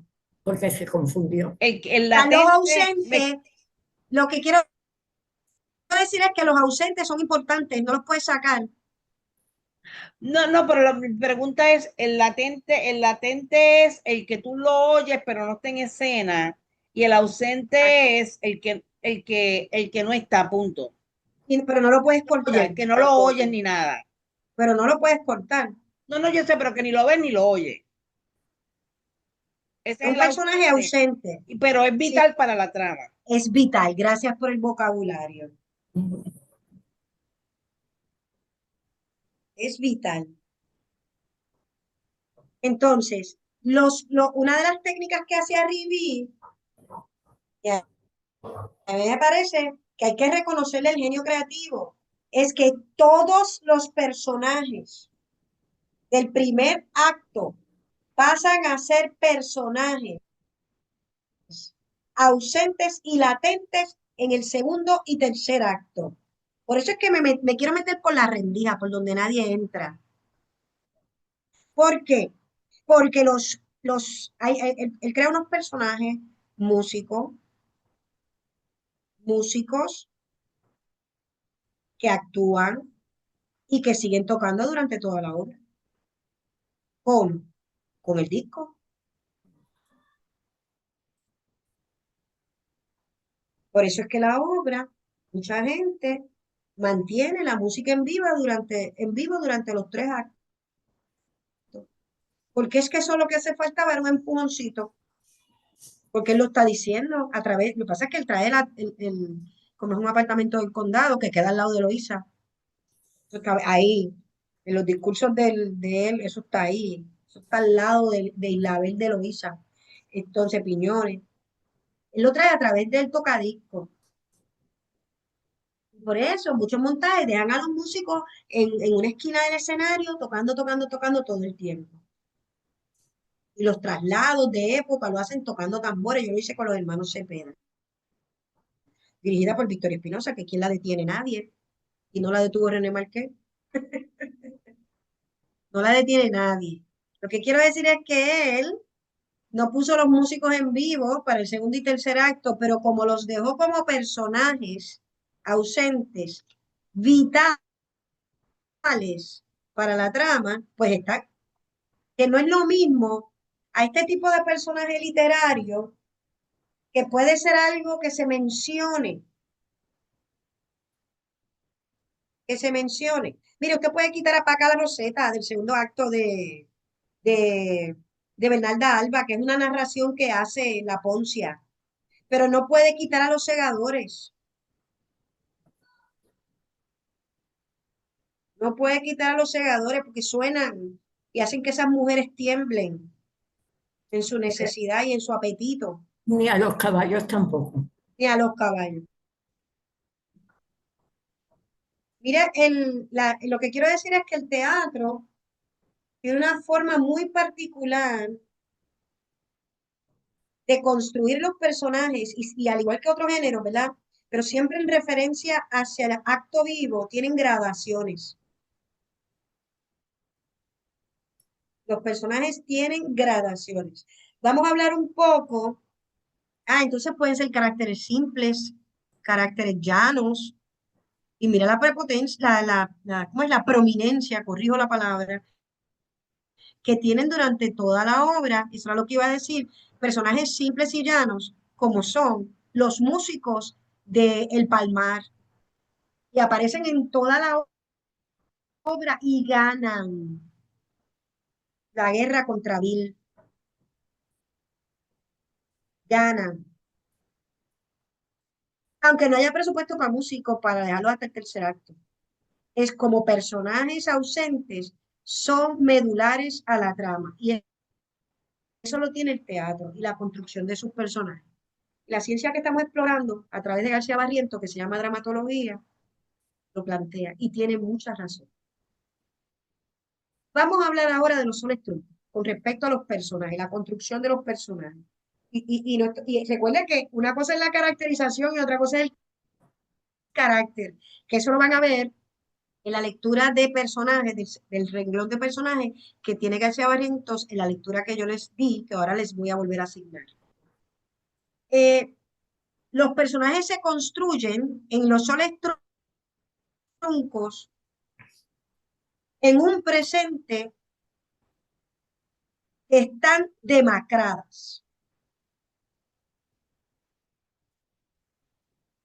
Y la otra está muerta. De la única manera que Hortensia puede aparecer en este presente donde está muerta, que ella empieza muerta, esta obra dura un día dura, es a través del recuerdo. No es un acto de aparición de una muerta, porque ella no aparece en el tiempo presente cuando habla, es en unas conversaciones que hubo con ella. Sobre todo cuando Inés le dice que tiene un amante. El prometido tiene un amante. Usted puede hacer un análisis sobre el manejo del tiempo en esta obra, pero ese lo hace todo el mundo. Todas las categorías de tiempo, y hay veces que se va al pasado y en ese pasado hay regresiones, se narra algo, eso pasa en el cuento y en la obra. Sobre todo en el cuento se cuenta algo que ocurrió en el pasado y en ese momento se dice que ese personaje se acordó de tal cosa, en el pasado también. Muy interesante eso. Pero los personajes, la construcción de los personajes están en un presente aterrador y viven en un pasado. Son complejos, es una caracterización realista, cargada de poesía.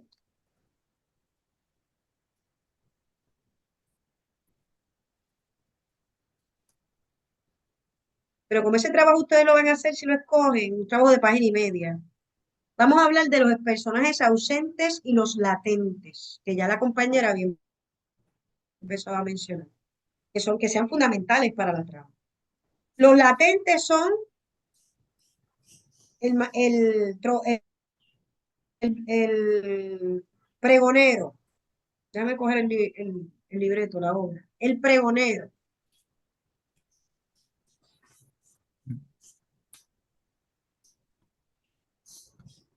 Los acreedores.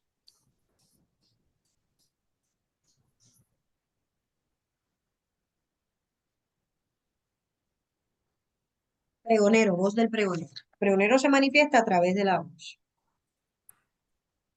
Hay un personaje que usted tiene que decidir si es latente o ausente. El alférez. La yerbatera, Con que el es que mi habla favorita. Emil. La yerbatera, que es mi favorita. ¿Cómo? La yerbatera, que es mi favorita. Esa, ya mismo. Pero mira lo que pasa si tú le dices a unos literatos, No, ese personaje no está en la obra. Díselo a la actriz que va a ser Emilia, ¿qué te va a decir? Si tiene que bailar con él. ¿Me están entendiendo, señores? Señora, ¿cómo que no está en la obra si tengo que bailar con él? Perdone que le haya hecho esperar, caballero. Es el sol, ¿sabe usted? Así que ese personaje está. ¿Cómo lo vamos a clasificar? Y todavía no hemos hablado de la construcción de él, porque de eso habla quizás todo el mundo. Es un personaje que está presente para la actriz, porque Emilia no solamente existe en la ficción, sino que existe porque hay una actriz. Vamos a buscar ese monólogo. Va a ser el pregonero. Página 32, bueno, no sé, a principio. Perdone que le haya hecho esperar, caballero. Se arregla cuidadosamente la falda y empieza a mecerse. Es el sol, ¿sabe usted? Como nos educamos en el colegio de Estrasburgo. Ella está hablando con alguien ahí.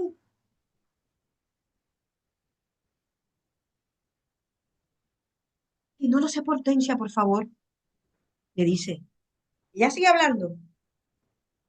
Porque no es lo mismo que ella interprete a Mamá Buena, que también lo podríamos hacer, pero fíjate lo que dice. ¿Qué quiere usted? ¿La habrá vendido Inés? ¿O empeñado? Hablando de la diadema de Mamá Eugenia. A mitad del monólogo dice, ¿qué quiere usted? ¿La habrá vendido Inés? O empeñado, que es igual. Y la horca de rubíes y la sortija de brillantes y la de perlas. Nuestra plata también. Y se interrumpe y deja de mecerse. Que no lo sepa usted, que no lo sepa Hortensia, por favor. Le voy a decir una cosa.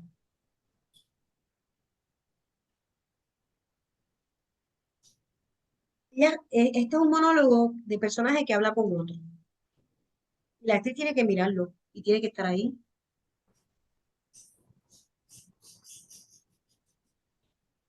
Así que hay que decidir si esto es un personaje ausente o un personaje latente u otro personaje de la obra. O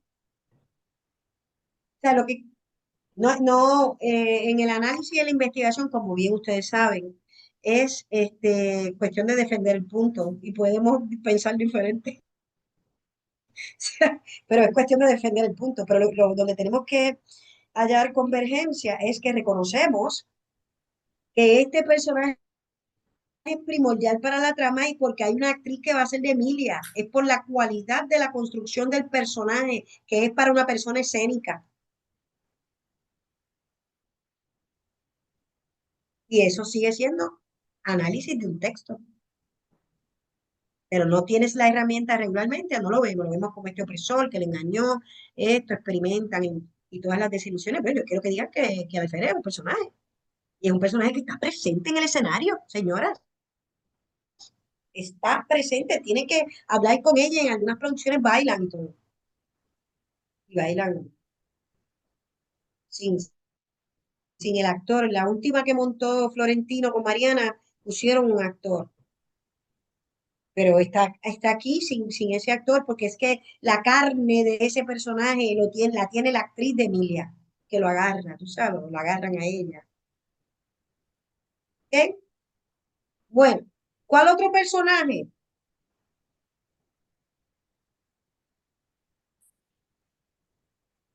Tenemos la yerbatera, pero yo creo que la yerbatera es un personaje literario, ausente. Destruye a la otra. Realmente es Inés que le bajó con eso. Pero es increíble que Inés haya dicho eso. Pasan los años y siempre digo, Inés, ¿por qué se lo dijiste? Y el niño también. A mí me parece que en la construcción de la caracterización, es muy importante la figura de Papá Bucar y esas tres mujeres. Bujar, se diría, ¿verdad? Es muy importante. Él es un personaje ausente primordial a las tres hijas.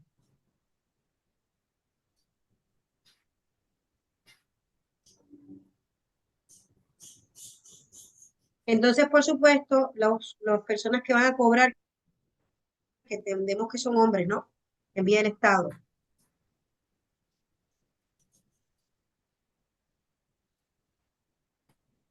Yo creo que ese juego de la construcción de los personajes, que de momento no son los principales, pero que son fundamentales para los personajes eh, principales, reflejan el cambio en la dramaturgia. No solamente, ¿verdad?, el recurso de la retrospección y el juego de los tiempos, sino la pertinencia que tienen los personajes latentes y los personajes ausentes.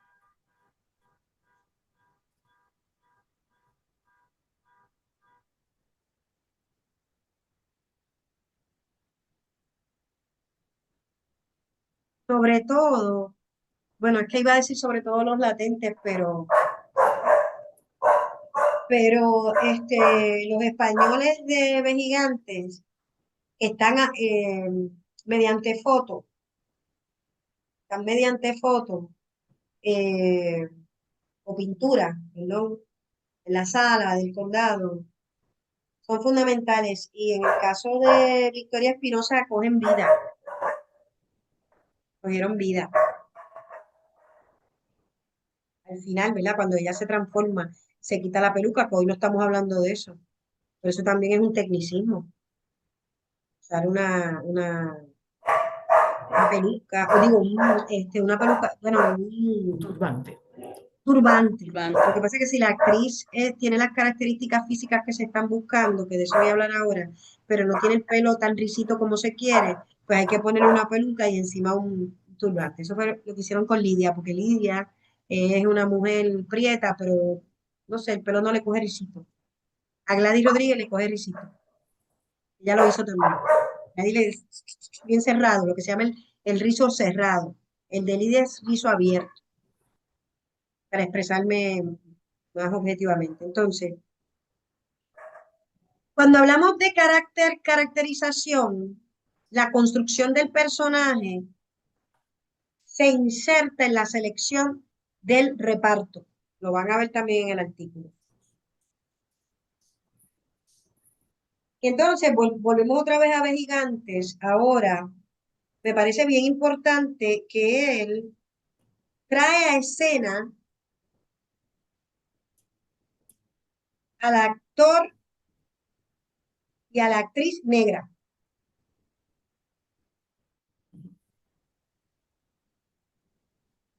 Al actor y a la actriz negra. También trae al actor negro músico. Trae a la actriz negra bailarina. Ahí era donde yo quería llegar.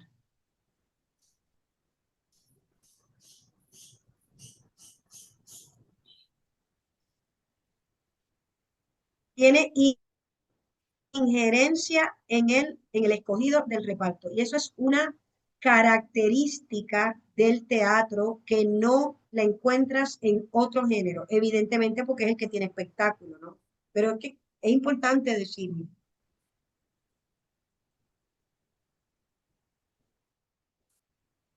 Cuando hablamos de... Anamín, te pregunto, aquí en Puerto Rico, aparte de Diplo, ¿existieron otras personas que se pintaban de negro? Por ejemplo, para hacer papeles así o no, aquí no sé. Bueno, en el caso de... Bueno, todos nos pintamos. Sandra, quiero empezar la conversación por eso. En el caso de Diplo, yo no sé si se da el blackface porque yo no sé si él desplazó. Si él, como yo no lo conozco, si hubo mofa, pues sí hay blackface. Okay. En el caso de, que sería el blackface, pero sin desplazar gente. El problema del blackface es el desplazamiento, también, porque tenemos que hacer un enfoque obrero, porque los actores negros comen, no solamente se ofenden y reciben prejuicios, son obreros. Siempre me voy a ir en esa línea.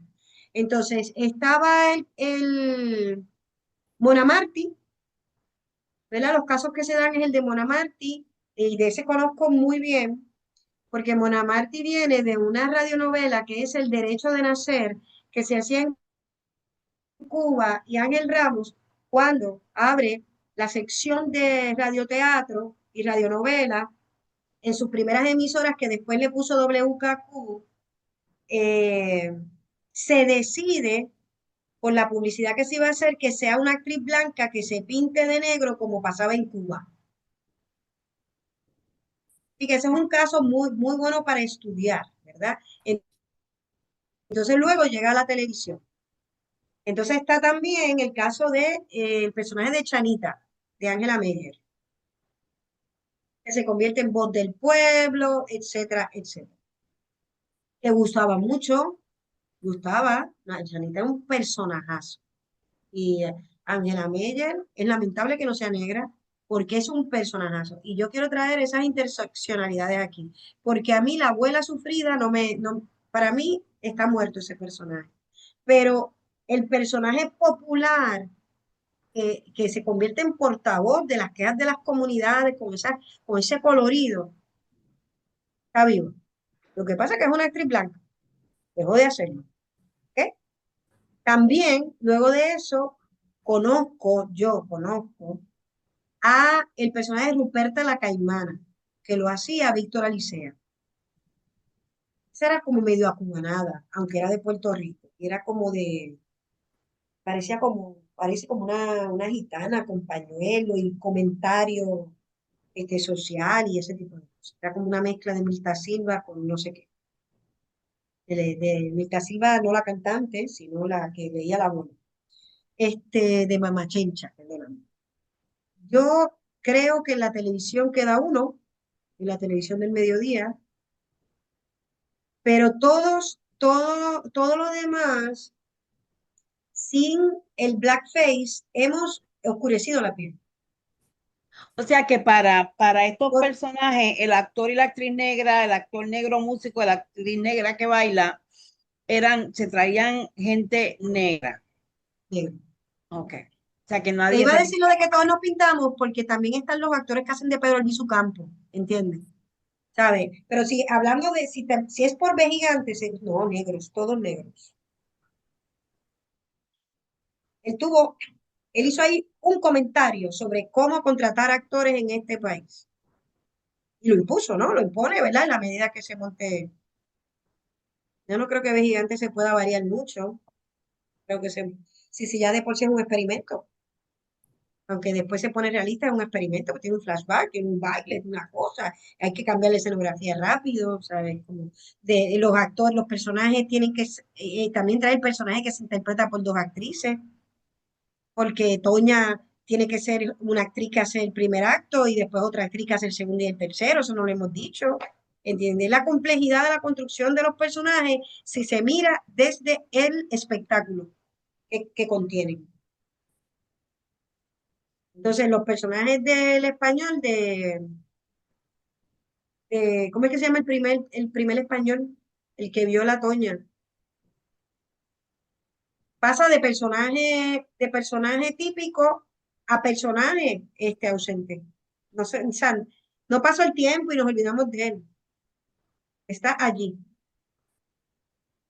¿Por qué? Porque son los emblemas blancos para proyectarnos blancas a las visitas. Yo quiero hacer este comentario porque es que es bien, o sea, me vuela la cabeza cuando lo miramos de esta forma, porque usualmente yo tomé un curso de Luis Pález Mato en el centro, ¿verdad? Y yo le dije a la profesora, yo tengo issues con Luis Pález Mato. Y ella me dijo, pues no te preocupes, ya tú verás. Entonces, de la forma que ella lo estudió, o sea, yo entendía a Luis Pález Mato. Entonces, lo que él estaba tratando de hacer, lo que él hizo, cómo lo hizo. Entonces, me pasó esto mismo con Arribí, porque, o sea, yo estoy mirando un hombre blanco escribiendo una obra sobre gente negra. Yo sé que la gente en los bailes de bomba no se montaba y no se llaman timbas, se llaman barriles. Eh, Dijo negroide. Tú sabes, ese tipo de cosas. Yo dije, bueno, tengo que quitarme ¿cómo se dice? The chip on my shoulder para poder entender esto de la forma que tú lo estás planteando. porque uno siempre viene con yo voy aquí a descubrir el racismo o el Sí, sexismo en el sí, porque texto. lo que probablemente ahora le hubiera dicho negro, negra, no hubiera usado el sufijo oide. Y en el caso, qué bueno que traes a Palesmato, porque ellos lo que están diciendo desde su trinchera es que no puede sacar el componente negro africano de lo que somos. Por eso es que él, en esta obra, es muy importante traer a la figura de Palés. Y yo te lo he recibido, muchacha, yo te lo elevo y me lo voy a robar incluso. ¿Por qué? Porque ahora que sabemos que él asume el proyecto de Areito, que asumía de manera evolucionada el proyecto del 30, él está diciendo lo mismo que Palés.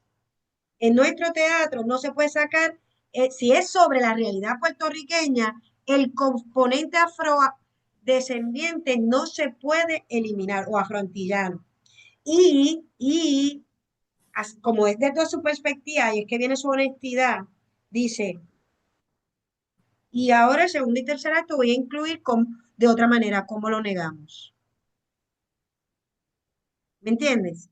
Porque uno tiene que escribir, por eso es importante en toda escritura, ¿verdad? Desde dónde escribe el autor. Pero yo entiendo tu molestia, pero él tiene, para ser un dramaturgo honesto, tiene que escribir desde su perspectiva. Yo he escrito sobre la diversidad sexual y el público no me fue a ver, eso es una realidad. Y es uno de mis trabajos, una obra de teatro que se llama Farsa Identidad, sobre las identidades.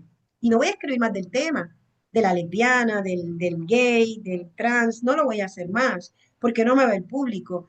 ¿Por qué? Porque yo escribo desde mi perspectiva y eso es ahora, parece para alguna gente fundamentalista que es un insulto.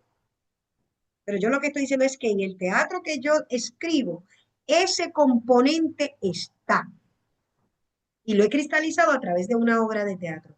Cuando no lo cristalizo sigue estando, Sandra, cuando no lo cristalizo sigue estando. ¿Por qué?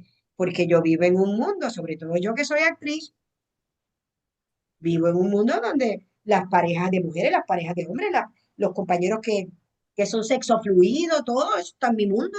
No lo voy a escribir porque el público no me va a ir a ver a mí, porque ese no es el momento, no es el momento. Entonces, eso es lo que hace Rivi. Yo quisiera, ¿verdad?, compartir ese punto también. Él escribe desde su trinchera, porque si no lo hace, va a ser un mogollo.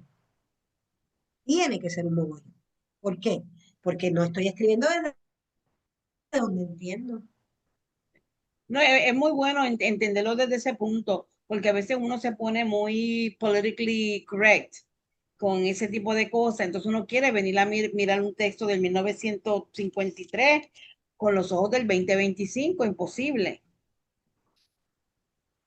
Bueno, tú estás hablando en términos de ciertos discursos, pero yo creo que Sí, sí sí, lo debes ver sí. desde ahora, por la dramatología. Pero tampoco los textos de horror yo los voy a incluir por la Sí. dramatología. Si hay un texto de horror hay que sacarlo, ¿entiendes?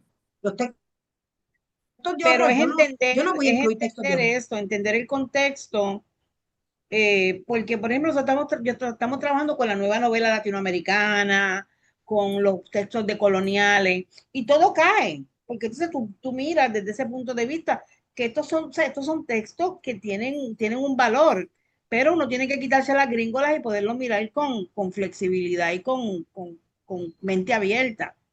Que fue lo que a mí me pasó, que yo llegué con las gringolas rapidito y empecé a marcar todo lo que a mí no me gustaba, pero entiendo y aparte son los avances que lo encuentro fascinante. Yo no tengo problema en que se reedite y se quiten palabras de horror como negroide. A mí no me importa. La, la obra que él escribió, buenísima. Negroide lo cambió. Para mí, yo lo cambio. Si yo fuera a producirlo y yo transcribo el texto como uno puede cortar las obras, ¿verdad? Porque no son muy largas, pues yo en vez de cortar los tres actos, corto las palabras que no me interesa que estén. ¿Por qué? Porque, por eso mismo, porque uno va por un proceso donde va entendiendo científicamente la escritura teatral, ¿entiendes? Y hay cosas que no se salvan, Sandra, tampoco. No se salvan. O incluso hay cosas que no deben existir. O sea, tampoco voy a, o sea, pero este texto es, pues lo que está diciendo él, me faltaba decirlo, porque como no estoy bregando con los discursos, que debería también, es que él dice el componente para el primer festival de teatro puertorriqueño, este componente tiene que estar aquí. Y evidentemente está presidiendo Ricardo Alegría, otro hombre blanco que se dedicó a estudiar ese componente de la construcción social puertorriqueña. Es mucho más amplio que lo que ellos vieron, pero aportaron. Y aportaron radicalizando y arriesgando. O sea, tampoco es ellos arriesgaron. Entonces, nada, eso de los personajes. ¿Alguna otra duda? Siempre son picas de mosca lo que podemos dar, ¿verdad? Eh, para explicarles el trabajo que quiero. La reflexión la voy a cambiar y quiero, déjame cerrar aquí, cerrar las pestañas. Si no, se lo escribo, si se tienen que ir. De la lectura que di del seminario, dice lectura para seminario, análisis de la dramaturgia, la envié en el primer paquete de lecturas. Van a ir, ay Dios mío, no lo marqué, al renglón de personajes, que es al final casi al final de la propuesta que él hace, García Barrientos.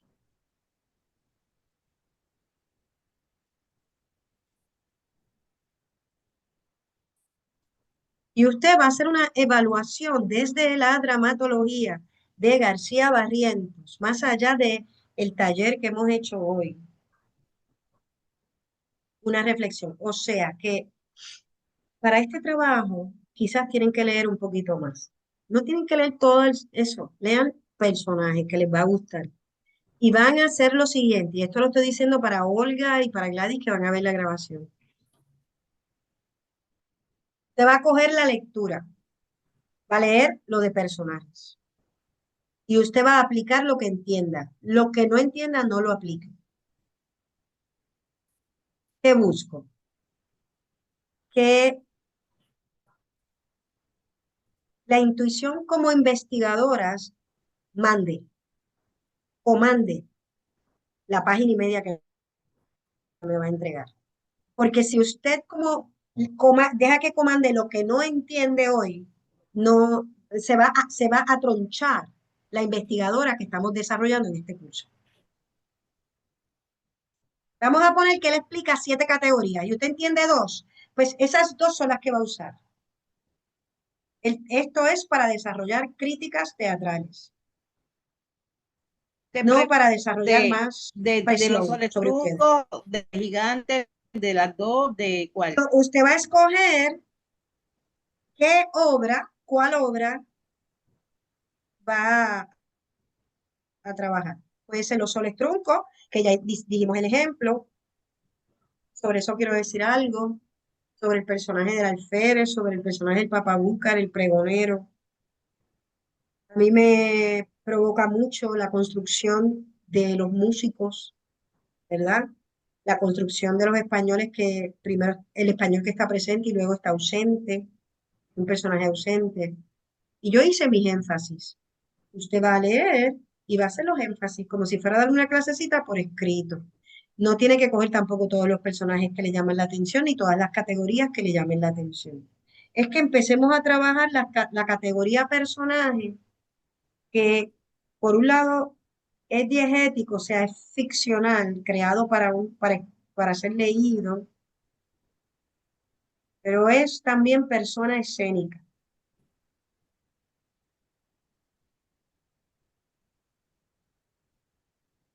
Y va a ser de 1 a 2 páginas, ni más ni menos, porque ahora yo tengo que leer mucho más con eso. Entonces, quede claro para esta grabación, para si alguien la ve, que sobre Vejigantes y los soles truncos se puede decir mucho más. Nosotros solamente estamos caminando sobre las aportaciones dramáticas y atadas al espectáculo que más o menos conocemos detalles del momento en que se escriben. Sobre todo, ponemos énfasis en las escenas virtuales de los textos, tratando de provocar una investigación del teatro puertorriqueño que tenga que ver con el teatro, no con la biblioteca. Siempre la tiro, Carmen, tan decente que hago el esfuerzo por ser decente, pero que tenga que ver con el teatro. Esa es la trinchera. Bueno, entonces después les escribo por email de las otras lecturas para el lunes porque vamos a ver el video, el documental de Teatro del 60, así que vamos con calma, pero enfaticen en la categoría personaje, porque si les gusta, el trabajo final lo hacen de eso, ya está, de personaje, ¿ok? ¿Alguna duda, pregunta? No. Buenas noches, buen fin de semana. Tenemos, Dime. tenemos la lectura de Barrientos, ¿verdad? Fue una de las primeras que enviaste. Sí, lo que voy a hacer es que la voy a enviar otra vez. Tengo problemas con tu email, me está rebotando. Y recuerda que en la tecnología la culpa es tuya, La culpa es mía. Me llegó, pero me llegó el de hoy. porque lo envié a través del mío. A Ah, través del mío personal. Sandra, eso es una broma, que ahora todo es que la culpa es de uno, incluyendo, si, mira, si una barra a tú entrar a un parking no sube, la culpa es de tu carro. Yo he escuchado pero sí. eso. Bueno, nos vemos. Buenas noches. Bye, Sandra, bye, bye. Bye. Bye. váyame a mí.